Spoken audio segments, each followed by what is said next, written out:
Hey everyone, JP here from the Biz Dojo. Just want to let you know about Newsly. It's an audio app for iOS and Android. It picks up web articles about some of the most trending topics, and then it reads them to you in a natural human voice. For the first time in the history of the internet, the web is listenable.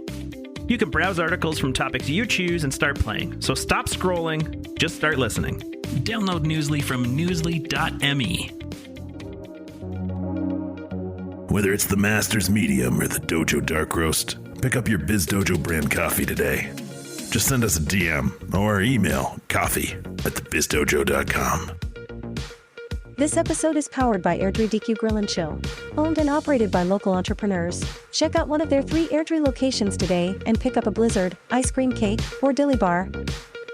So, I don't know if you know this, but I like sports. What would give it away? The multiple jerseys hanging behind you, or the multiple posters on the wall, or a couple dead giveaways, I the suppose. hat you're wearing right now, probably the t-shirt you're wearing underneath the sweater you're wearing right now. Yes, there's a good chance that you like sport. The reason I bring this up is I'm in my happy place right now because sports is in like full swing. We've got playoff baseball. We've got Monday Night Football, hockey's back, and my beloved Toronto Raptors are back in action. And I realized that absence makes the heart grow fonder. Like this last couple of years of like janky seasons and things all over the place, just like having that fall weather, all the sports where they're supposed to be at the times that they're supposed to be, doing the things that they're supposed to be. Like we're not having like random NBA finals in October and stuff like that. It's just like, there's like this inner peace that has come from that I'm very pleased with. And I forgot that I missed. And not just professional sport. Like I'm back to playing hockey again, which is, man, is that ever good for my brain? Yeah.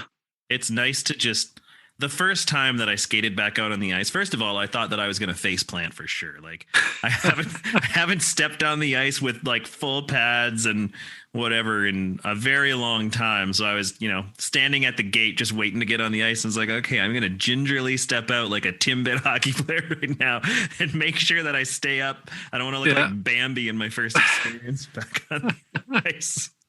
But like now I'm playing 2-3 times a week at the moment, and it feels so much better. And not just when I'm playing, but when I'm home thinking about it, or just like relaxed from the experience, or it just means so much to me to be able to be involved in sport too. Totally. And same here, getting involved with Lyndon's hockey. He's decided that he wants to give that a go this year. And for years, like I've always loved playing hockey. I loved playing hockey when I was younger, especially pond hockey with your friends. Like what's better than that? That's like the ultimate. But for years, it physically hurt me to skate, and largely like not taking care of my body. Right. So amazingly, come to find out, you lose 100 pounds, you get some core muscles, and all that pain is gone. So now I can actually go out on the ice with my son and his team, or just by myself, and it's an enjoyable experience instead of excruciating pain. And again, it reminds me, like, why did I go on this wellness journey? And it was for things like this. And now you're like in the moment, and it's like, this is why I did all that work. This is why I went to the gym at 6 a.m. This is why I stopped eating out every other meal. This, like, all those sacrifices add up to being able to go out onto the arena and have an enjoyable experience with my son that otherwise I physically could not have done that 3-5 years ago. Well, for me, like it's actually inspiring me to get better. Like I'm in a pretty good place. I've actually lost some weight and been taking care of myself physically and mentally more and more. But being back on the ice, like it's making me think about some of the other things that I can work on, like flexibility and endurance and all those sorts of things. And it's just like, it makes me want to do it. Especially during the pandemic. Like I would sit on my couch and be like, I don't want to do it. Like the want is not there, but you go out and do it, and it just makes you want to do it more and do it better and improve yourself. And I feel like that about a lot of things in life, but certainly on the physical side, like once you get going, It's like cleaning for some reason. Cleaning my house. Like once I get going, man, I just want to keep going and make sure everything's in its place and feeling better. That's it. You want another life hack? You said flexibility, and that was something I've been big on the last year, especially just because I pulled like every muscle in the lower half of my body, and it was a real challenge. And so I kind of thought like I'm gonna have to do like 100 hours of yoga a week to kind of get as flexible as I need to. Come to find out, hitting the hot tub for 10 minutes before you work out, absolute game changer. Yep. Absolute game changer. And I assume saunas probably have a similar impact. There's no sauna at my gym, but I've been, as everyone knows, I'm 7 or 8 weeks now into this fitness program, and I've barely had to stretch. I haven't pulled anything. I've been doing more intense workouts than I've ever done before. And one of the key enablers I'm chalking it up to is that 10 minutes in the hot tub before each workout. I've started, I haven't done that. A lack of a hot tub means that I have to wait for water to pour into my tub, which just... Plus you got that hot water tank that does the not on demand thing or on demand thing. It's on demand, which means it's not ready, which is right. Really another weird. part of But that's a whole separate conversation. On demand, just kidding. But no, I've got the roller now. Years ago I blew my knees playing hockey. Right. And I've got the roller that I just, instead of doing all of the stretches and whatnot that people say you need to do, I just roll out my legs to get the stretch of the muscles in. And man, does that make a difference. Like I just feel so ready to go when I do that. Now, the downside is if I show up late, I end up not doing any stretching or any rolling, which is not good. So I happen to be the guy who's always like an hour early because I never want to be the guy who's laying on the ice in pain because his knees don't work anymore. I'm imagining Jake Taylor in Major League at this point. Yes, but that is, I live my life by Major League. I also have Essence in my locker in the Joe. Do you have Joe Boo? Is Joe Boo kicking around? Yeah. Hats for bats. So many people are like, what are they referencing? Go watch Major League. Yeah. I don't know, Charlie. I got a guy on the other line about some white walls. I'll have to get back to you. Anyway, I could do Major League all day long. But, the reason why we bring this up is, today we're going to talk a lot about personal wellness and how that, A, how important it is, and B, how it affects, the way that we show up at work, the way we show up in our lives, and some practical advice from Elena on her journey and some of the stuff that she's doing in the wellness space. Well, I think too, like we've talked a little bit about, we've got a podcast, but we've also got a coaching practice, and we've built out sort of a methodology behind our coaching. And a lot of that centers around all of these different aspects of wellness interacting through some sort of self-awareness. And so when you do tackle your physical health or your mental health, it becomes easier to also tackle some of the other aspects of your life, like your environmental wellness or, just working on your mind at the same time as your body. It's all an enabler. Yeah. And I think we covered that pretty well with Elena. Yes. So let's dive into it. And maybe on the way into the episode for this week's reflection, what's something you've come to discover maybe in the last couple of months that you missed during the COVID period that you've been able to tap back into?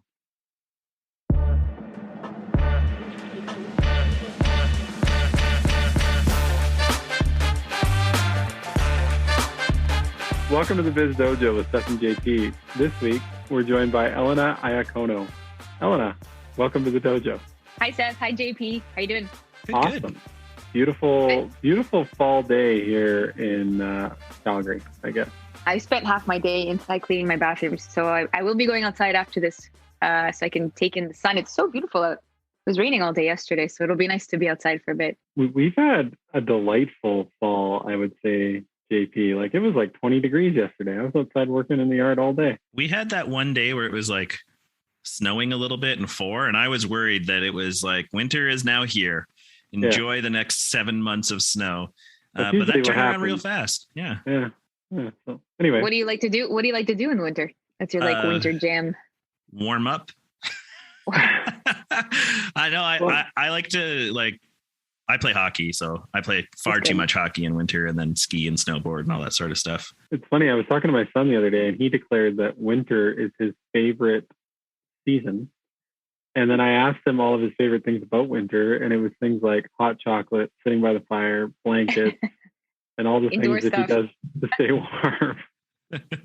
But he's playing hockey this year, so maybe that'll become his new favorite winter activity. We'll see.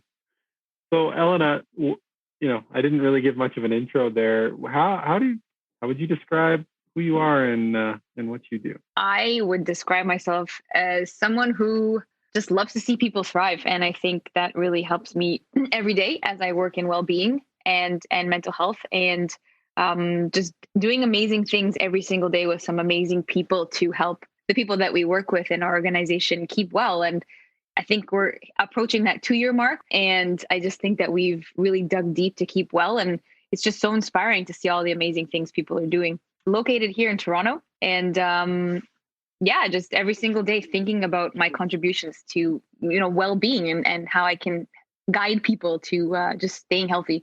So it's an incredible journey every single day. We didn't ask you what you enjoy about winter. Now that I know Toronto, because I was automatically thinking West Coast when you said it was raining. As soon as you said that, I was like West Coast. But I grew up in St. Catharines, so I'm interested what you do for fun in winter. I'm originally from Ottawa, born and raised, and so like skating on the canal for me is just like epic. And last winter, my husband and I, we live on a major provincial park, and we love to go hiking through the trails. And we heard on a Sunday afternoon, one random Sunday, kids like slap shots. I'm like, don't even tell me. So we discovered this pond, and like it's our thing. We go every weekend in winter. So it's gonna be winter 2.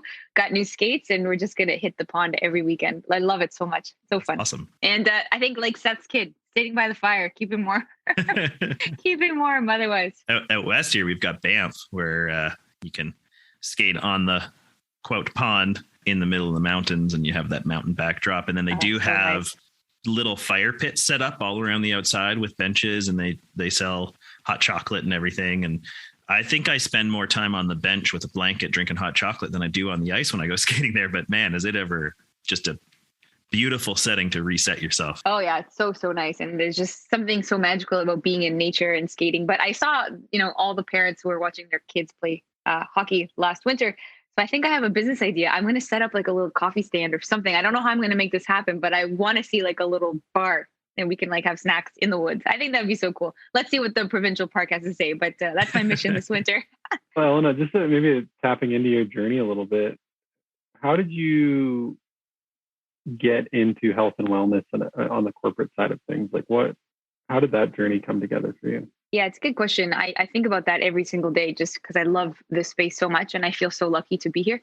My whole background's in communications. And I think over the past almost 20 years of doing that, I always realized that how we connect and the relationships that we, set out for ourselves at work really help drive purpose and makes people feel good. And, I never really realized that there were things behind it like satisfaction, engagement, good mental health at work. But as my career has evolved, I recognize just how vital it is that people are connected to a broader purpose or, respect is shown in every type of relationship or conversation at work. So fast forward a bit, I moved over to our well-being team at TELUS. And it's just so fantastic to be working with our director who's leading some amazing work. I love her. Hi, Janet. She's probably going to listen to this.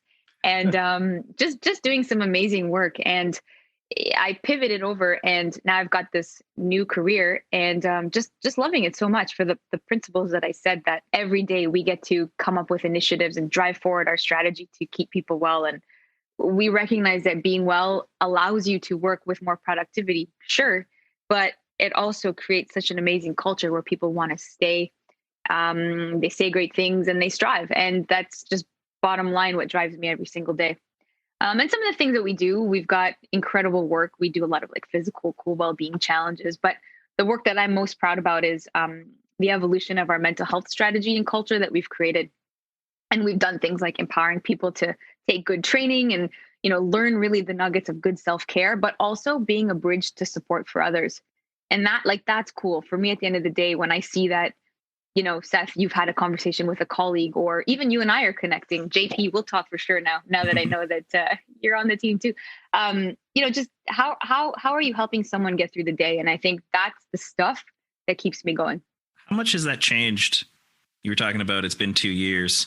I'm imagining that has changed considerably in the 2 years. Yeah, I think the approach where we are hasn't changed. I think if anything, we've just leveled up just because of our organizational commitment to good well-being. But what I'm seeing outside of our organization, I mean, and we're very progressive, but what I'm seeing outside of our organization is people are starting to think about, like, what is this concept of well-being? It's more than just a yoga class. It's more than just, a fitness schedule. Those things are all really important.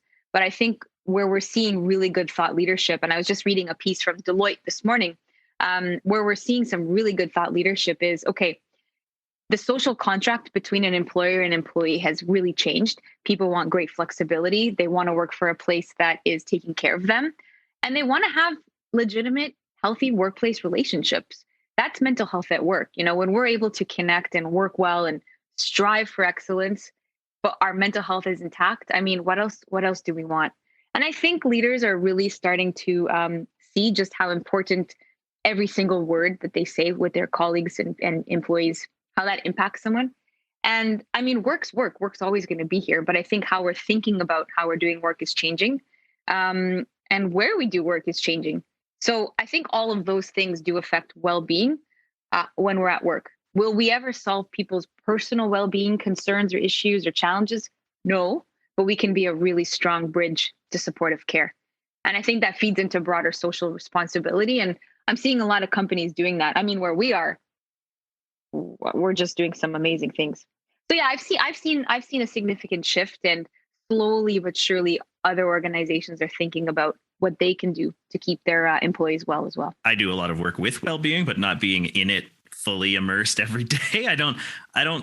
I see, the Calm app and those sorts of things are starting to get, more and more recognized. Are there a lot of advancements on the technology side when it comes to enabling mental health, physical well-being? I think so. There's a plethora of technology that's available, from be it virtual care or, mindful meditation, or I love even just seeing the communities that are being built, just using social media, and everybody is playing such an amazing part in creating a bit of hope and optimism for each other and for themselves.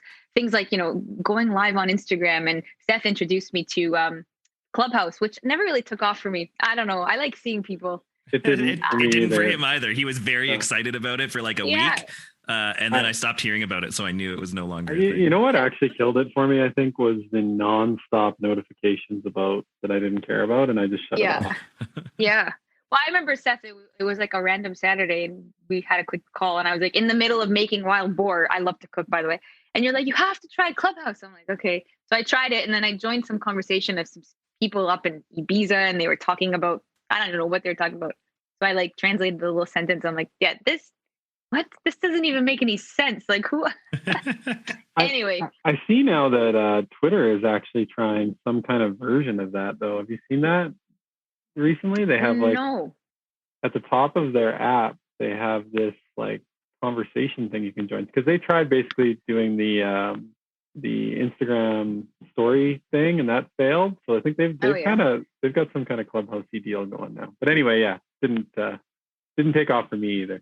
It didn't take off, but it's a nice attempt of creating a community, and I'm sure it's super popular. Adam Grant's on and what have you. So yeah, I mean, it just goes back to the concept of JP, back to your question, like just that sense of community. And there's great technology, there's great initiative, and I think there's a lot of empowerment. And I think people have like totally rewritten their own values. We've had to face some really tough situations. I myself, in my own personal life, have had to say goodbye to a very toxic friendship that plagued me for a long time. And it just really helped me reevaluate what matters. And I think a lot of people are there. And it's just so fantastic to see this sense of enlightenment. So it's pretty cool. It's a pretty cool space to be in right now. I mean, well-being's not new, but it feels very new. Like it's only been the last 3 to 5 years where it's really started to be a focus for organizations. And that's really when it starts to become more of a thing. I'm sure in 3 to 5 years, it'll just be another thing that's happening in the background all the time. And everyone will think, oh, we've always had well-being. We've done it since the dawn of time. But no, it'll only be 10 years old at that point. Well, I hope so. And I think that there will be some people in some places that are saying, okay, yeah, no, we have been doing this. And well, like think of it. What I'm going to answer your question, but what does well-being mean to you? Tell me what that means to you in a workplace perspective, from a workplace perspective. If I can bring myself, if I can be myself and bring myself, and I can leave feeling like myself and like I can go do the things I love to do at home, then I'm feeling pretty good. Like that's, I mean, I applied to the job as me. I got hired as me. Let me be me at work, and let me do things that make me feel productive and like I'm a part of a community at work. But also let me be able to go home and disconnect from work and feel like I'm living a life, doing more than just working. Yeah, Seth, do you want to? That's amazing. Well, JP. I mean, I have a lot of thoughts on this, and I think it's not that I disagree with the concept of work-life balance. I understand the sentiment, and it makes sense. But for me, I have found my wellness, my overall human wellness has improved the less I've thought about work-life balance and the more I've just thought about finding balance within myself. And what this sort of COVID period has provided me is the ability to slow down and have some time and space to figure out what that is. And for me, whether the task that I am doing is something related to my day job or the podcast or parenting or, just taking care of myself, I think what good looks like is when you can find flow between all those things and it doesn't feel like you're constantly like starting and stopping and having to kind of get yourself amped up to do something. You're just kind of in like a flow state of life where things come at you and you just process them and you deal with them the best you can. At least for me, that's what I've found to be wellness. And I haven't necessarily described it, so I don't know if that all connected, but that's what comes to mind for me. Yeah, and I think that's bang on. Like each of you have your own perception of what well-being means, and that's the whole point. It's personal, it's unique to you, and I agree with both of you. And just for me, well-being means, I have a really broad sense of meaning. And yes, it's being physically fit, and it's about being, doing my fundraising and all my fun stuff I love to do. But it's just for me, I thrive when I know I have meaning and that I'm like constantly learning. That's when I'm at my best. And so, just JP, to answer your question. I think there's a lot of places that have inadvertently been addressing this through a really amazing cultural experience for their team members. But I think you're right. The concept well-being is trendy, but it's here to stay. And I think how you think about enabling everything you said, Seth, and all the things you said, JP, empowering people to bring their whole selves and being their whole selves. I think that's going to be where more organizations are focusing on. And so well-being has been around since Aristotle, and it's such an abstract concept. But I think what's so amazing is organizations really realizing that, yeah, I have to really make sure that I'm not only understanding who my team members are and the employees I bring in, but what do they need to keep thriving and working in flow and feeling mentally safe and all that. So that's, it's again, I feel so privileged to be able to play a part in this realm. It's really cool. Something you touched on right at the end there that piqued my interest is the concept of creating safe spaces. And I think that is increasingly important in the workplace. It's probably important everywhere, but what advancements have you seen on that front? And do you have any, tips or tricks for folks when it comes to creating those safe spaces at work? Because there's a fine line between, creating a safe space and then, creating maybe inadvertently like a therapy session or things that can go a direction that maybe you're not qualified or prepared to handle. So what kind of guidance do you have on that front? Yeah, and I love that you're asking that question, and hopefully your audience takes something away from this. But I think so. Two things. One, I think we all play a role. We all play a role, whether or not we're in a senior, leadership role or, single contributor type team member. We all play a role in creating a safe space. And even, all of this translates to our personal lives too, with our friends, our family. And so I think, number one, just being non-judgmental and just being someone who fosters trust in every single day and who stands for trust, confidentiality, and it's just, humbleness every single day. And I think what I mean by that is, if I'm having a conversation with a colleague, I'm committed to having great workplace relationships. If I can see that maybe she or he is off, I'll just take it offline and just have a personal conversation and just be like, look, I'm here for you. You don't have to tell me anything, but here are all of our mental health resources that are available, or let's grab a virtual coffee or a chat. But I think what I'm seeing is significant investments in leadership training, team member training. This is just in general. I'm not speaking where we work, Seth, but just in general. And I'm also seeing just a commitment of people just going easy on themselves and each other. So I hope I'm answering your question. But those are some of the things I think we can all do. And if someone comes to us, just the whole basic element of thanking them for coming to us and just telling them that it's a safe space. And I know Seth, I see you do this with your team. You create a space where there's it's vulnerable, it's confidential, and you and your team are having amazing conversations. So kudos to you on that. It gives people permission, and I think it gives yourself permission to also set the right tone. One of the things I've been wrestling with a lot, and one of the points you made there was around judgment. And JP and I have talked a lot over the last year or so on the pod at various points about, I would say, judgment as well as biases and how those sort of can surface and come out either in the workplace, personal life, whatever.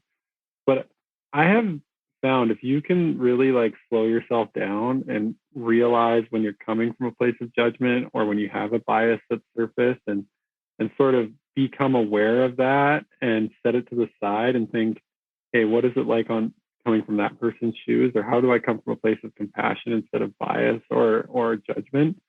As a leader, to me, that's the best starting place, is being able to recognize those, because we all have them. We're all, conditioned to have them, I think, just in the world we've grown up with. And if you can get past that and just start to see people for who they are and meet them there, wherever they might be, I think that's the starting point to creating some of those spaces that you talk about. Yeah, I think, and I'm, just put aside your own ego and put aside your notion of, I know everything or whatnot, but I've personally been tested with this concept that you just said. But yeah, you're right. We have to just put aside our ego and we have to just think about what someone's really going through. So yeah, keep doing that, because you're an inspiration to me. Seth and I talk about bias all the time, in part because I'm just so interested in bias. I've written some articles. Yes, it's totally my jam. But I think people don't realize every single thought you have, every single decision you make, everything you do in life has a bias of some sort. You have been informed from somewhere to think the way you think about a topic. And that could be from great experiences that you have had, and it could be a really well-informed bias. It could be the right thing to do, and your brain clicks and it does the thing and it does it quickly and you don't even have to think about it and it's perfect. But for some people, like you were saying, they maybe come up in a different environment. They maybe have people around them who struggled in the past with certain things, and they form a different bias. And especially when it's a really well-informed bias, it's really hard to set that to the side and say, okay, I am here to listen and understand you. And I am going to take the time to really get to the root of this so that we can work through it together. It's hard. I mean, where do you even start? And you just have to park all of that. And I think that's the compassion that I think we need to keep bringing to our environments and our spaces and our friendships and everything else that we do, and that just creates a stronger sense of belonging and a stronger sense of support. I think that's something that's missing. And that really does end up fueling everyone's well-being, because you've created a space that's non-judgmental. I actually really enjoy having those tough conversations, because I leave always learning something. So I think it's a matter of, with the right decorum, just having those discussions. But yeah, good. I agree with what we both just said. Do you think there's an element in the hiring process when it comes to well-being? I know we need to create the space when people are here, but is there something that we should be doing in the hiring process to make sure that the people coming on we always talk about culture as a part of the hiring process, and I know well-being is part of culture, so of course there's that aspect, but is there something specific about well-being that should be within that hiring process? Yeah, I mean, like anything, when you're in an interview process and you're exploring the candidate and the candidate's exploring you as a leader or an organization, I I mean, I haven't had an interview in over like 5 years. But I mean, some of the experiences that people have told me are, I'm being asked what do I like to do in terms of my community work or my community involvement. What would you do if you found yourself in a situation where someone was experiencing a mental health concern? What would you do? And I think those questions are super important if you're hiring someone in a leadership role, but also in a, single contributor team member role. You want to be able to make sure that the culture that you're creating from a well-being perspective includes people that are willing and do look out for each other. And I think, other questions that could be tapped into are things about just general humanistic type questions. What do you love to read? What drives you? What have you? So those are the type of questions that really indicate someone's total being. And I think that's the concept, is just seeing someone as an entire whole person with interests outside of work, and you're giving permission for that person to not change. And I think that's so important. That's well-being.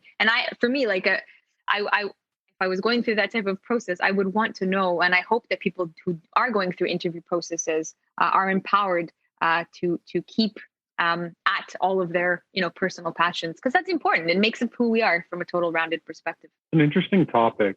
Interviews have always been a challenge for me. It's not my safe fit. It's not something I like to do. And I think part of that has been, I've always thought about interviews as a one-way process, where the person or persons on the other side of the table, or Zoom, if you will, whatever the situation is, they're judging my qualifications, my answers, my everything, and determining whether they're going to pick me for this job. But and I'm like you, I haven't had an interview in a while. But when I think of it now, an interview is really a two-party process. And I think if you head into it with that mindset, like you are interviewing them as much as they are interviewing you in terms of role fit and, your qualifications and experiences, that's got to be a much better way. I think the next interview I have to go into it with that mindset, because it is actually a totally different mindset than going into it and placing all the expectations on what the other person judges you to be. I agree. And there's someone in my life who has such a laser sharp focus on this. And when they prepare for these types of situations, they prepare and anticipate for the questions that they'll be asked, but they grill the employer. And I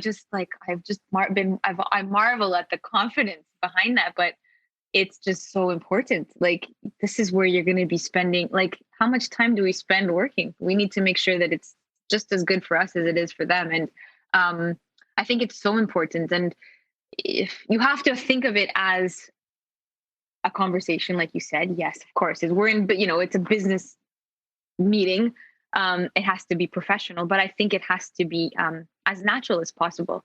So I think for anyone who's going to an interview this week or whenever you're listening to this podcast, don't worry about not, asking a question that is really important to you. I think if anything, it bodes well on you. So go for it. Well, and to your point, like, you spend a good chunk of your life working, and not just like, people think you spend time working from 8 to 4 because that's your schedule, but your brain is still at work when you come home. You're still thinking about that present. Like, you're still fundamentally, you are still at work. You might not be in PowerPoint or Excel doing something, but you are at work mentally. And I think that's the work we need to do, right? Like in the mental wellness space. I've been doing so much research and reading on like this whole concept of the future of work. And it's just these big phrases, but like, what does that even mean? And so from a well-being perspective, I think what we need to keep thinking about is who are the people that are joining an organization or who are working there? What type of work are they doing, and what are they prepared to keep doing, and what do they want to stop? And how do you approach that thinking through a well-being lens? And so you're right. We need to make sure that we're either joining organizations that completely align with everything that we stand for, and that we're hiring people and bringing people on board who are just as passionate about our own the organizational purposes. So addressing well-being in an interview, I think people are doing it. I don't know if they actually realize that it is well-being. And it's just so great to see people moving beyond just thinking about the physical fitness component of wellness and well-being, but it has to tap into concepts that bring to life the whole person. It's a good point too on the others. I didn't think about that until you just said it. If you're sitting in an interview and you have these questions that aren't being answered, if you get hired and you don't ask them and you don't get the answer, you're going to be surrounded by a bunch of people who also didn't have or didn't care about these questions that were very important to you. And there's a good chance that's not going to be a good cultural fit for you. Yeah. And I think like we're seeing it in what comes after millennials, Gen Z, right? And then does it go back to Gen 8? Like, I feel like it's going back to the start of the alphabet. I feel like they're going to be like Gen AA, Gen right? AD. What was Gen A? Like, is that a thing? When did they start with this generation thing? I don't know. But I feel like after Gen Z, it's like going back. I understand. I was laughing about it a few weeks ago. I'm like, what? That doesn't make any sense. But anyway, the next gen of talent, I think, I think about my niece. She's like 17 and she is so committed to health and well-being and, making sure that her mental health is supported, and rightly so. So I think about her entering the workforce in the next, I don't know, soon. She's actually starting university in September, or I think she's deciding which her plans are. Anyway, we know that people are going to continue to make well-being a priority. And so I have a point, I promise. It goes back to JP, what you were just saying, asking the questions, but also from an employer brand perspective. I think organizations need to keep attracting and leveraging their competitive advantage of well-being. And, you're in an interview and you should be asking the potential leader, what are your mental health supports? What happens if I need time off? What are we doing to support good mental health for everybody, and so on. So I think, just back to your point, JP, those are important questions to ask. Thanks for making me think of that, because I'm going to think about that now all week. I was thinking, because I think a lot of times people associate the term mental wellness with, like, you've made a couple statements already, like yoga and physical fitness and meditating and some of those things, which are components, can be tools that you can use to promote good mental health. Very important. And I don't want people, I don't want people to think that I think that that's not important. Those are critical. Like those are what, for some people that fills their cup, and, good on you.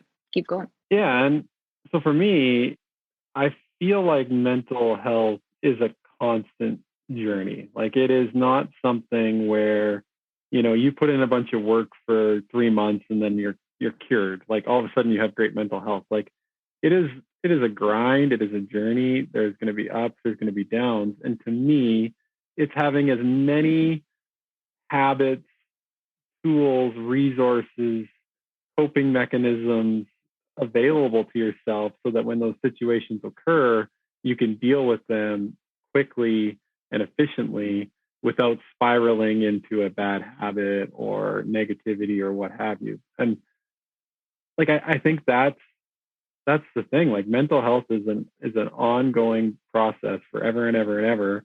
And there's not really a destination, I don't think. It is an ongoing journey. I mean, think of it. Our heart keeps ticking. We have to make sure every single day our cardiovascular health is manageable and managed properly. So this way we don't end up dropping to the floor, and I mean that in all seriousness. We have to keep thinking about our mental health and our total well-being like we do our physical health and all that important stuff. And yes, so many right tools, so many great resources, supportive conversations, discussions like this. Like, look at what you guys are doing. You're fostering a community here, and hopefully this helps someone down the line.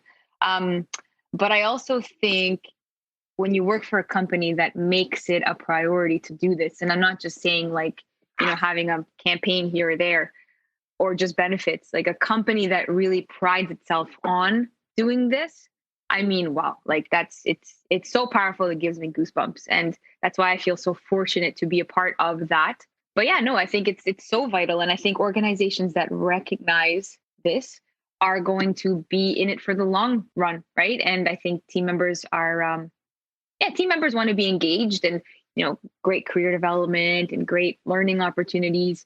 But I know that when my boss helps me take care of my mental health, we just had a conversation just recently about, purpose and meaning and learning. And it was the safest conversation I've had ever. And it was so tough because I was really thinking about, big ideas. But she made it a safe space. And that's what matters. That's what matters. And I think, like physical health, mental health it's tough to start. Once you get the cycle going, your feet will keep pumping, you'll keep rolling. But it can be difficult to get in. Like the first time you have one of those conversations, or the first time you open up to a friend or a family member that you trust or anything like that, to have a real conversation about mental health, that's not easy. It's not easy because first off, the person who is sharing is obviously worried about judgment or stigma or fear of maybe having someone hold that over their head, but also, trust. But hopefully people have trusting friendships and relationships at work. But it's not easy on either of the person in the situation, because then the person who's on the receiving end may not know what to say, or maybe they'll just be so nervous and just start talking about themselves, when all you need to say is, listen, thanks for coming to me. And then just zip it, let the person talk. But what I want to see is more people becoming self-interested in learning about mental health resources. Like what's that new show on Netflix? I can't even watch it. What's it called? Squid Games. Yeah. So watch it. I hope you love that show. I'll never watch it. But then once you're done and you're making dinner, think about, what if someone was going to come to me this week with a tough conversation, would I really know where to even guide them?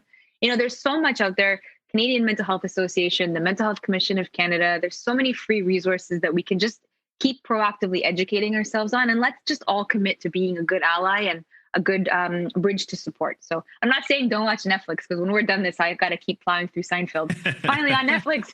It's the best show ever. But just, stand up and just commit to being a socially responsible friend who's going to be there. If someone's choking, what do? Just wait for the ambulance to show up? Hopefully you're trained in CPR and you offer some support. I do believe in a day where we have all gone through mental health first aid training, which is offered by the Mental Health Commission of Canada. They did not pay me to say that. I'm just joking. I just really love that organization. And just go get, just figure out what you can do to support those in your life. I think that's a really interesting one, because often people don't ask for help. How do you, I guess through your learning through that, does it give you any tips or pointers or insights on how to spot someone who may be going through something that, they're not upfront about, or they're not saying, hey, I need something, but something? Like, how do you navigate some of those situations where something is up with someone, but they're not talking about it? And you kind of got to straddle that line of being a leader and then being too intrusive. Like, there's a lot going on there. So just wondering if you have any insights on that. Yeah, like you're talking more from a workplace perspective. Yeah, it's hard. I mean, it's hard also because we're still virtual, and who knows when things will go back to, I hate the word normal, because it's been 2 years. Like this is 2 years of time has gone. So we're not going back to the way it was. That's the past. But I think, hopefully if you're a leader, what, gets your team members going. And if someone becomes withdrawn, or, you see something maybe slipping in their work that's just so unlikely of them and unusual of them, like just take note of it. But I mean, if I was in that situation, I would obviously take note of it. But then if it was like a week or two that elapsed and the person is either late for meetings or just seems off, I would just book a virtual coffee and just be like, listen, hey, how are you? Let's just have a conversation. And if the person's in a tough spot and you do that and you reach out, I don't know how they'll react, but I just feel like you're kind of throwing out a lifeline. What do you think, Seth? I mean, if I'm picking up what you're putting down, trust your intuition, and there are ways to engage with someone that it's not like, hey, there's obviously something wrong with you, tell me about it. It's more of a, hey, what's up? How you doing? Exactly. Yeah. Intuition. Yeah. And I think, and that's why I'm just so, it's exciting for me to see that more leaders just in general, across all industries and across the country, are really asking themselves, geez, like, am I displaying humanistic leadership traits where I'm either guided by intuition, or I know my team well enough to see that maybe they're off? So yeah, but see, that's the thing. Like, we try to come up with this model of like, what do we do? Just think about the basics, right? Those basic relationship skills of intuition or non-judgmental listening. So I think those are the things we just have to keep tapping into. The answers are within us. I feel like sometimes when we think of this mental health at work, it's overcomplicated. I think if we just kind of dialed it back, we have the answer. It's within us in terms of how we should be responding, and what we should be doing to support. Whenever I had a team member like that, I would think, what do I need? if I'm in that situation, what do I need? Whatever's happening to them, how would I want someone to respond, and not how would I want a leader to respond? Because I think instantly everyone assumes that they don't want their leader involved in their life. But how would I want another human to respond to me or to reach out to me to have a conversation? And when I walk myself through that, it always comes back to, I would be okay with my leader coming to me just to have a conversation, to say something like, hey, you don't quite seem like yourself lately. Let's just chat. Is there something happening at work? Is there something I can support you in? Is there, any way that I can offer you some supports? Or because it could be work related, it could be home related, it could be any number of things. And just opening up for the conversation is so important. Yeah, no, JP, you raise a really good point. And so I agree with everything you just said, but there may be some instances where people don't have great relationships with their leaders. Let's face it, this is the reality for many people. They just go to work, do their thing, and it's just strictly professional and business. But here's what a leader can do if they may not have a great relationship. Not a great relationship. Let me take that back. An open relationship with an employee, let's say. I think it's the leader's responsibility to just make sure always to be talking, set the right tone. Set the right tone, make sure that you're highlighting all the resources that are available, share anecdotes, continuously demonstrate that you're creating a safe space. So this way, number one, the team's always listening. The team is always looking for the cues from the leader that either make the point that they're supporting the resources and they know they're communicating about the resources, or that should someone ever have a problem, they can go to the leader. So I think it's on the it's the leader's accountability to make sure that they're constantly talking about it. And I'm seeing people do this. I'm seeing so many people take it upon themselves to educate themselves on what their company offers them. So this way, if an employee does come to them, they know what to do. One of the things that we've talked about quite a bit over the last couple of years, and I know you came in and did a little bit of a presentation with my team about it a couple of times now, was around seasonal affect disorder. And just kind of wanted to pick your brain on that a little bit, just given the time of year. We are in the throes of fall, days are getting shorter, weather's getting colder. That does have a real human impact to a lot of people. And I know this is an area you've done, quite a bit of research and you've spoken about. So just what is SAD and how can people learn more about how it may be impacting them and what they could do about it? Yeah, seasonal affective disorder is a type of depression, and psychologists and clinical psychologists think of SAD, seasonal affective disorder, as a type of depression that settles in when the colder months come in. And the third Monday of January is considered Blue Monday, and it's a time where people are at their lowest point, and I think it's mythical because it's coming out of the Christmas holiday season. If you don't celebrate Christmas, it is a time of gathering with friends and family, and then you're in the throes of winter. If you're in Canada, we're so far from the equator, so that creates limited amount of light and so on, like you said. So, but I think seasonal affective disorder can hit us at any time. It really is driven by this notion of either a reduced mood, or either you're eating a lot or you're not eating enough. You're super sleepy. You've lost your passion and your motivation, and your drive, and even just your overall excitement for the things that you typically love. And seasonal affective disorder can hit us at any time. And you're right. We're gearing up for another long winter as Canadians. What can we do about it? And so things like just making sure, goes back to the start of this discussion, thinking of the things that help us fill up our cup. What really is needed in our self-care plans. Or our approaches, what fills our day, and I think you can also bring in some light therapy. I'm not a doctor, so I'm not going to say go take vitamin D if maybe your body can't take that as a vitamin. But have a good discussion with your doctor. And I myself ramp up my own vitamin D levels, just helps me focus and stay good. But I think it can affect us at any time, SAD, and it's just doesn't just come to us in the winter months. I have a couple of close friends who actually are impacted by SAD. And it was really rough understanding how to communicate with them over that time. Like sometimes they wanted to talk, sometimes they completely disconnect. I mean, it is absolutely a form of depression. So all of those things that you see with any other type of depression, you see with it.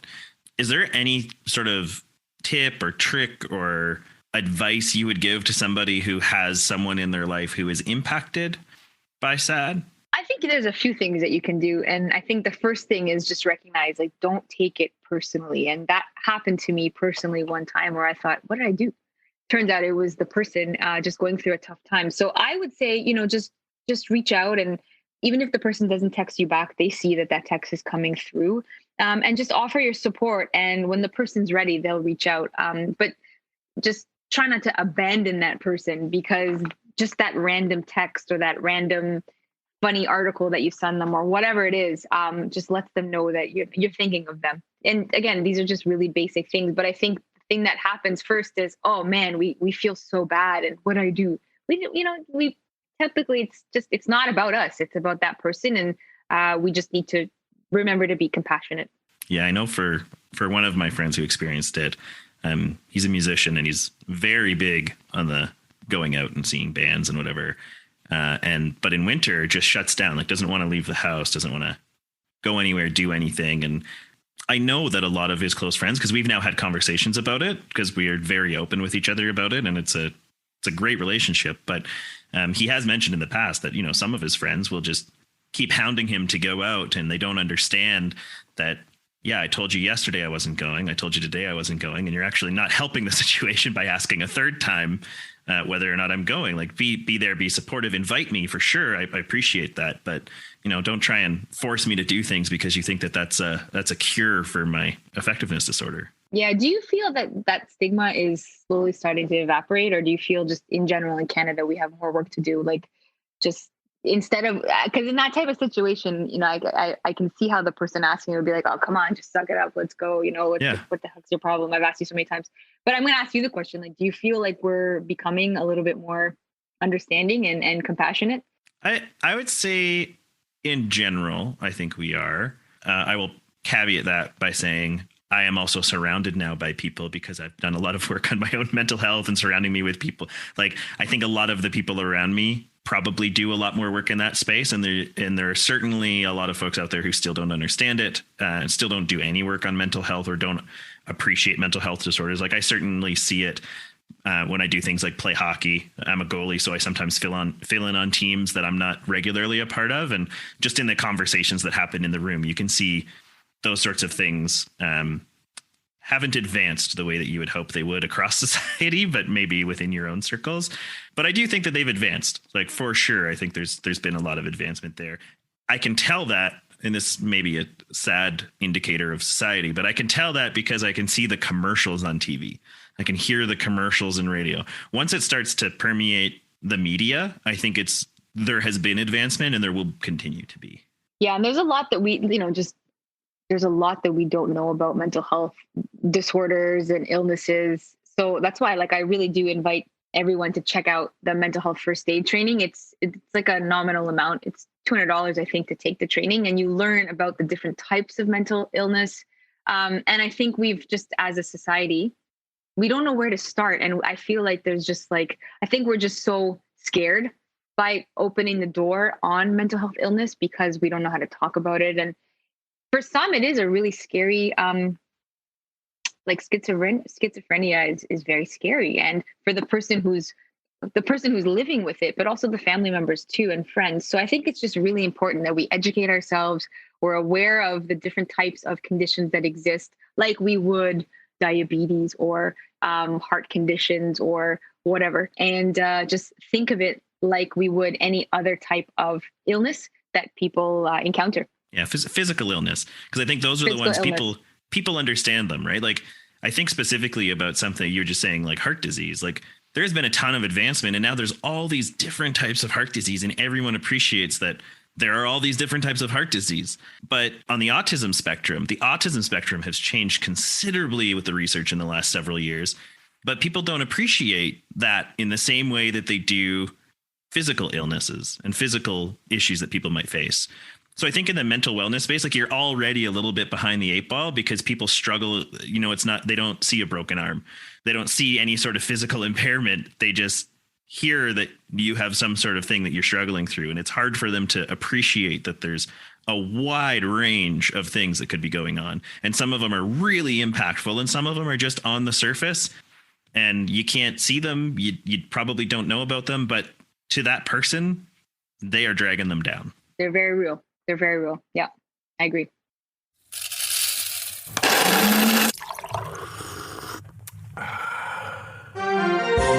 Blair Worthington here with AM 740 News. I'm standing at base camp at Mount Everest awaiting the return of Jimmy Klemp, a mountaineer on a unique adventure.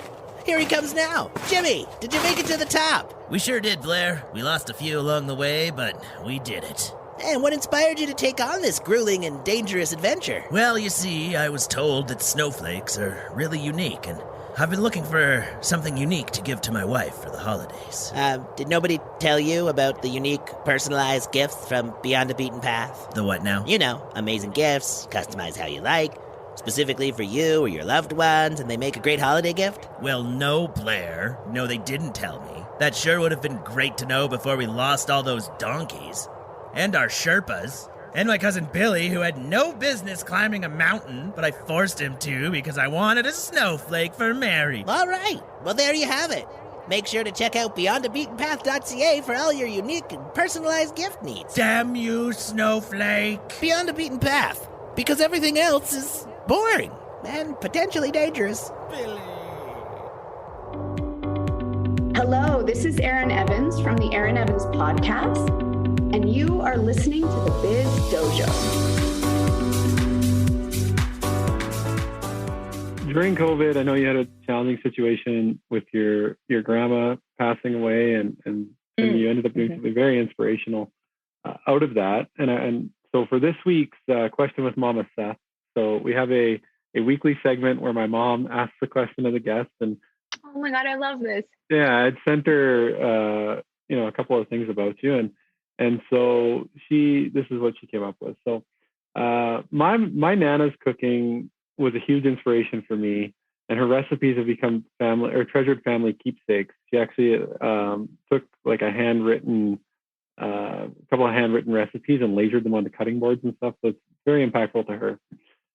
It's important to me to preserve them and share them with my family by lasering them onto items and whatnot. Wondering if you have found, as you've gone back and looked at all the old recipes, if there were some commonly used ingredients that are now obsolete, because in our Nana's cooking, there was things calling for a can of lard or grease that was kept under the sink and some things like that. So just wondering if you kind of came across any interesting ingredients when you were going through that process.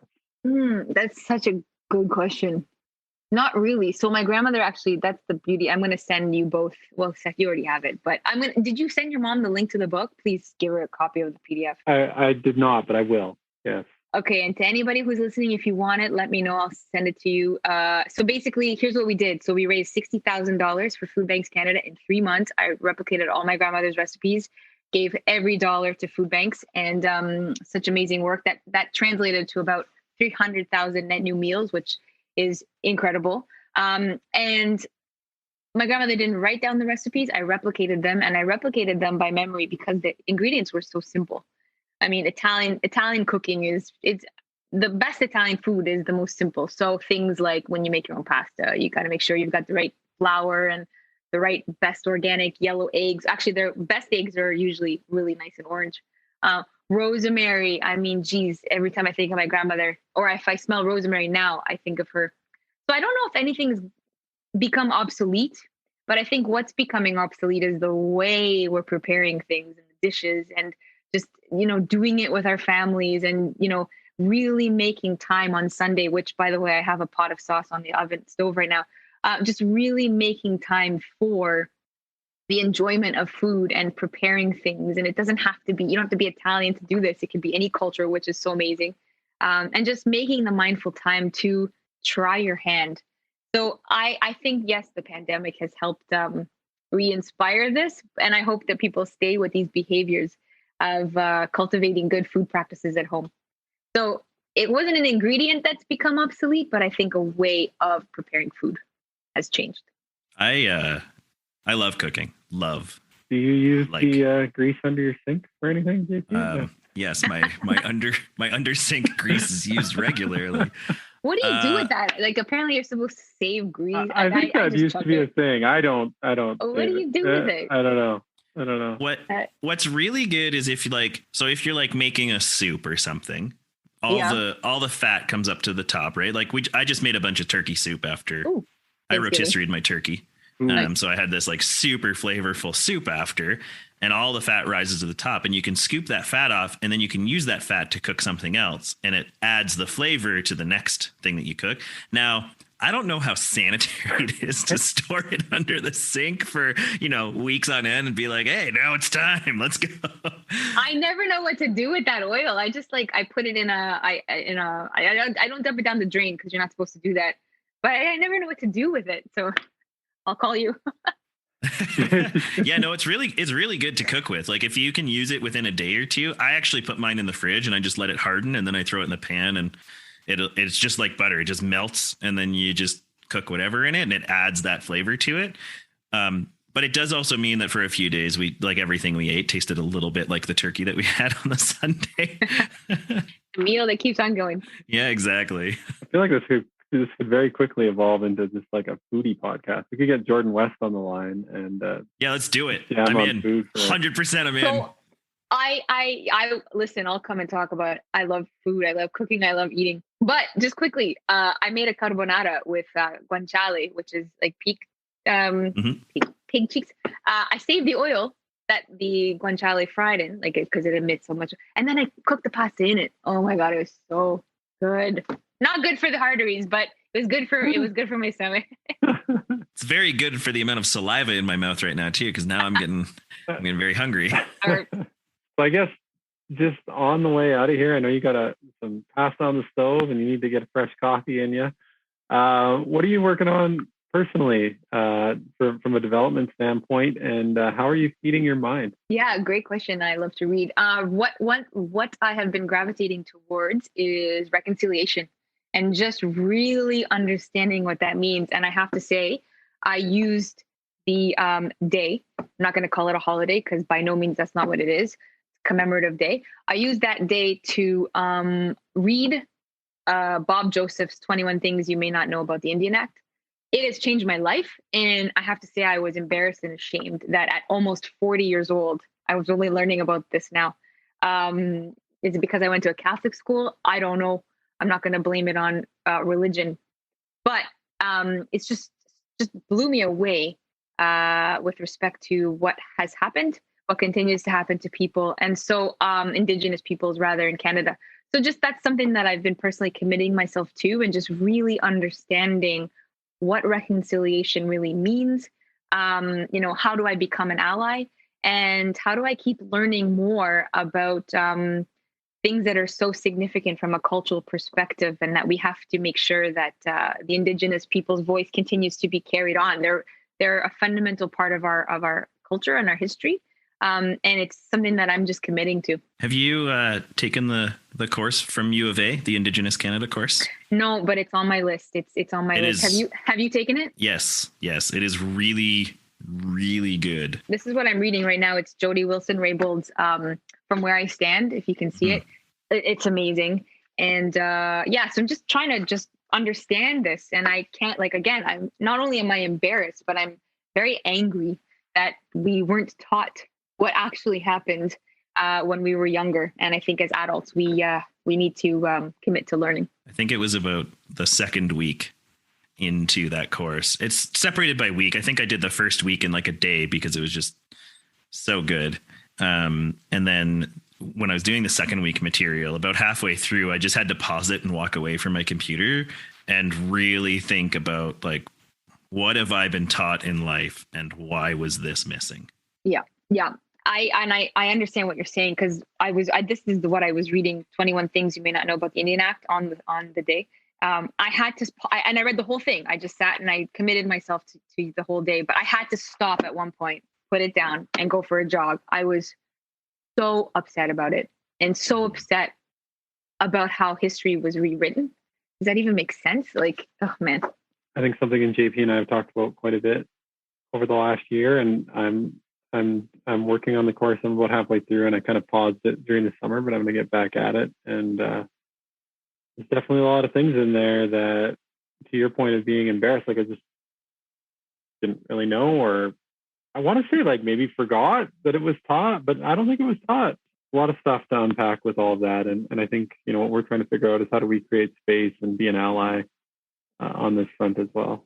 I don't think we were taught this. I don't think we were taught this hate and we were not taught this. It was glossed over, swept under a rug. And well, it demands it demands some very hard questions. And I think, what do we do? We need to keep learning. We need to keep asking ourselves what we can do to be an ally. And we need to just keep really committing to understanding. Yeah, I think it's really important. I know a lot of people think, well, how are we going to change the past? We're not. It won't happen. But what you can do is understand what really happened in the past so that we can affect the present and make a better future. I agree. Well said. Well said. Well said. Well, thanks so much for joining us today, Elena. It's been an absolute delight. I don't know what else to say. It's been like 2 hours too little, but yeah, it's been great. Love to have you back again. Why don't I bring this up? Why don't I bring this up to my kitchen and I'll walk you through the fundamentals of roasting wild boar for everyone. We'll start a new podcast, episode 1 with Elena. Wild boar. That sounds great. I'm in. The Biz Kitchen coming to you next week. But it's so good. It's so good. It's so good. Like that movie. What's that movie? My Big Fat Greek Wedding. So I'll make lamb. I'm a vegetarian. You don't eat meat? It's okay. I'll make lamb. It's great sitting down with you both today. Thanks for having me. And let's just keep looking out for ourselves, looking out for each other, and just keep, living life as well as we can. Deal. I'm in. Sold. Thanks for coming in today, Elena. Hey, thanks for listening. Have you ever thought about how to unlock your own potential and what a coach could do for you? Well, reach out anytime. We'd love to set up a free discovery session with you to see if coaching's right for you and if we're the right coaches. Just send an email, coaching@thebizdojo.com.